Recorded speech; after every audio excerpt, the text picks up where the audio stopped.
proyector de 100 euros, proyector de 1000 euros, proyector de 100 euros, de 1000 euros, de 100 euros.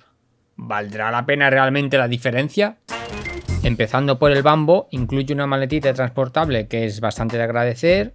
Su interior incluye un proyector, no esperaba yo menos, un mandito bueno, la mar de cuco y supongo que práctico, su amasijo de cables HDMI y de corriente, y en sus especificaciones técnicas de la web, pues oye, 720p nativo, 4000 lúmenes, que eso habrá que verlo, un altavocillo de 3 vatios, una salida HDMI, 2 puertos USB de postureo, porque no he conseguido que lean ni imagen ni vídeo, vamos.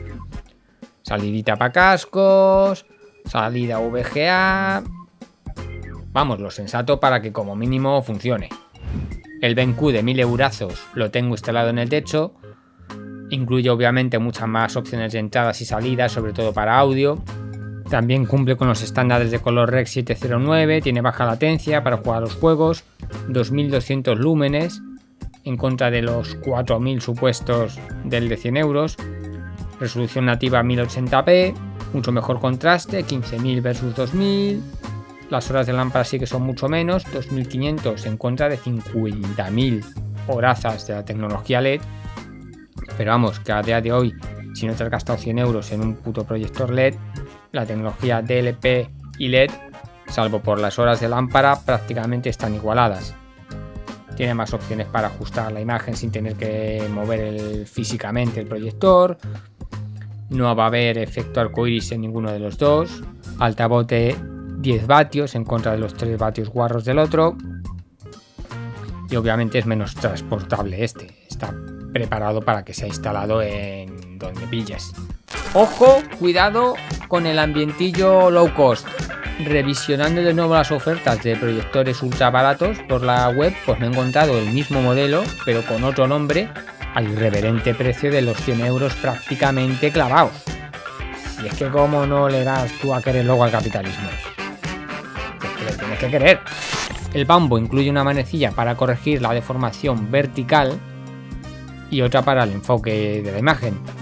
El enfoque no es muy uniforme, sobre todo en las esquinas, pero bueno, se puede apañar jugando con ambas manecillas. Obviamente la lente muy libre de impurezas no está, por lo que sea. La configuración del mismo también es bastante escueta, vamos, tiene sus 4 menús de mierda y hacer puñetas. Entrando ya en el meollo de la cuestión, la calidad de imagen, a una distancia de la pantalla de 2,5 metros o 3, que sería lo sensato para una pantalla de este tamaño.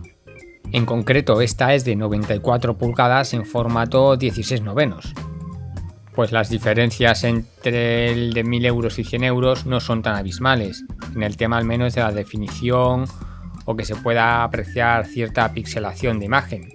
Cuanta más distancia sea con respecto a la pantalla, pues eso aún menos se apreciará. Cuanto más cerca estés, en el de 100 euros pues se va a apreciar siempre cierta pixelación que en el de 1000 pues prácticamente es nula.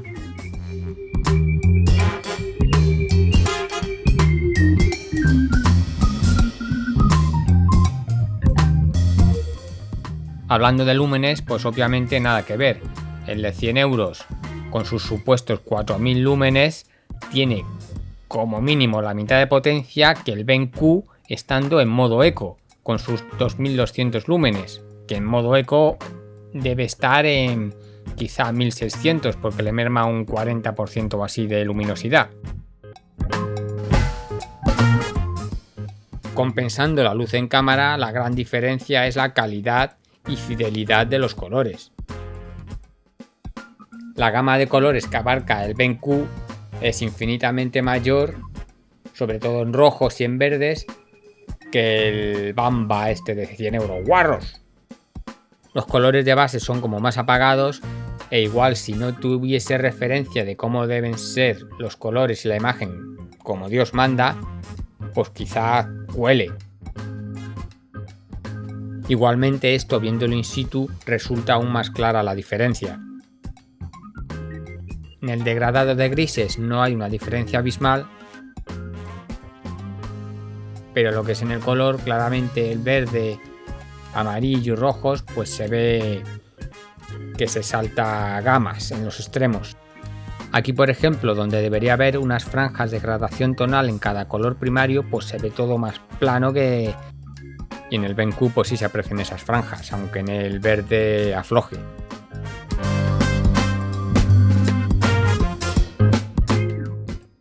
Conclusiones. Pues que por 100 euros la verdad es que no se puede pedir más.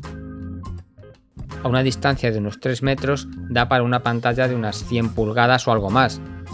Y si las condiciones de iluminación son bajas o nulas, pues las diferencias son prácticamente muy inapreciables. Vamos, que para uso educacional o ver películas los años 80 que ni fueron grabadas en HD ni en altos rangos dinámicos, da totalmente de sobra. Hay que ser coherente con la mierda de contenido que uno consume. Eso sí, si pretendes usarlo para videojuegos o ponerte ya sibarita teniendo una instalación de cine como Dios manda en casa, pues sí te compensará invertir tus 1000 euros o más que conlleva la instalación de toda esa parafernalia.